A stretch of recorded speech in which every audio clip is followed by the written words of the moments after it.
विरोधी मोदी सरकार हाय हाय।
आज बातचीत हुई लेकिन वो भी बेनतीजा निकला, एक नया डेट। और इस बीच कई लोग की डेथ भी हो गई आंदोलन के दौरान। आज आपने मोमबत्ती जलाकर दीप जलाकर श्रद्धांजलि भी दिया। देखिए, आज करीब 45 दिनों से किसान आंदोलन चल रहा है और 60 लोग जो है देहांत भी हो चुका है। लेकिन भारतीय जनता पार्टी का मुखिया की तरफ से एक शब्द भी नहीं आया, जो दुर्भाग्यपूर्ण है देश के लिए। जहां हम किसानों की बात करते हैं, जब भारतीय जनता पार्टी सरकार में नहीं थी तो किसान अन्नदाता के नाम पर 100 बार गिनते थे और बोलते थे कि हिंदुस्तान का रीढ़ है किसान। और आज वो सरकार पावर में है, सब कुछ में है, और किसानों 43 दिन से लगातार धरना प्रदर्शन काला बिल को लेकर कर रहा है, लेकिन उस पर भी कोई नतीजा अभी तक नहीं निकला। ना प्रधानमंत्री इसमें कुछ पहल किया, ना कोई बातचीत रखा है। ये दुर्भाग्यपूर्ण है भारत देश के लिए। और मैं समझता हूँ कि आज किसानों का जो बात हम सुन रहे थे, वो बोला कि ये आंदोलन जब तक कृषि 3 बिल वापस नहीं लेता है 2024 तक हमारा जारी रहेगा और हिंदुस्तान के कोने कोने में जाकर पंचायत करके इस सरकार के बात रखने के काम करेंगे। हमारी सरकार जो जब भी थी या कांग्रेस पार्टी हमेशा किसानों का पक्षधर रहा है और किसानों का ये आज जो काला कानून लाया है उसका हम सब जो विरोध करते हैं और हम चाहते हैं कि जल्द से जल्द काला कानून वापस ले और किसानों को अपने हाथ पर छोड़े। उन किसानों की आत्मा के लिए शांति के लिए दुआ मांगा और जो किसान आंदोलन के दौरान जी देखिए, सरकार को एक चीज़ समझना होगा कि इस देश की आत्मा में किसान है। आज किसान है तो भारत की अर्थव्यवस्था की नींव है। आपने देखा होगा 2008 में भी जब आर्थिक मंदी आई थी तो भारत में उसका बहुत असर नहीं पड़ा था।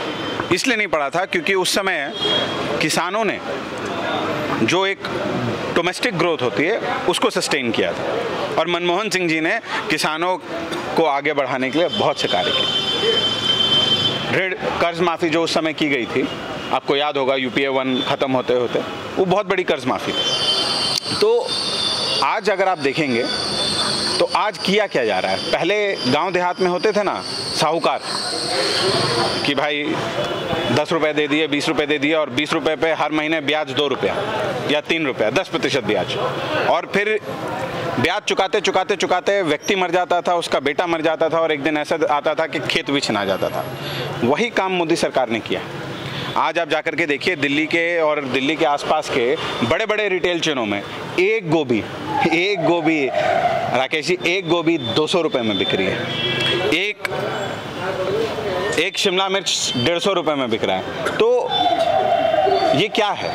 ये जो काला बाजारी का जो वृहद रूप है ये वो है। आपने किसानों से एग्रीमेंट कर लिया, उसके बाद आप उसे मनमाने दाम पर आगे बेचेंगे। किसानों को आप ये बोल करके कि भाई तुम्हारी फसल खराब थी, ये थी, वो थी, जैसे भी आप उन्हें उनका हक नहीं देखेंगे।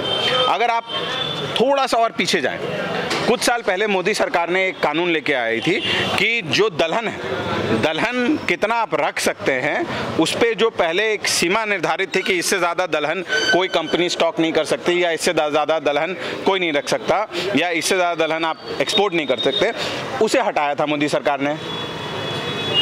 उसका फलस्वरूप क्या हुआ था? उसके फलस्वरूप आप देखिएगा कि उस समय भारत में दाल की कीमत अचानक से 40 रुपये से बढ़ करके 250 रुपये केजी तक आ गई थी, और आज तक दाल की कीमत वापस उस जगह पे नहीं पहुंच पाई जिस जगह पे यूपीए 1 के समय या यूपीए 2 के समय थी।